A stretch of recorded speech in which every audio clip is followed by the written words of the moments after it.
आपण पाहत आहात भास्कर पब्लिकेशन प्रस्तुत BBL मराठी बातमी निपक्ष सदैव दक्ष।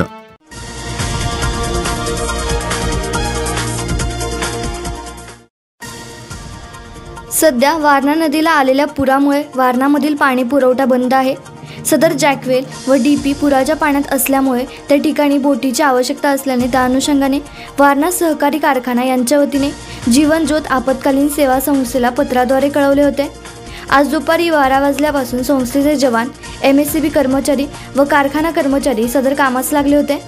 पाण्याचा वेग मोठ्या प्रमाणात होता, त्यातून जीवन ज्योत आपत्कालीन सेवा संस्थेने सदर काम फत्ते केले। तब्बल 6 तासाच्या अथक प्रयत्नांनी जॅकवेल सुरू करण्यात यश आले। यावेळी संस्थेचे अध्यक्ष सुनील जाधव, सचिव रोहित संभाजी मिटके, रुद्र धडे, रामकुमार शर्मा, अनिल वसंत वागरे तसेच MSCB अधिकारी व कर्मचारी, कारखाना कर्मचारी उपस्थित होते।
आपण पाहत आहात भास्कर पब्लिकेशन प्रस्तुत BBL मराठी बातमी निपक्ष सदैव दक्ष।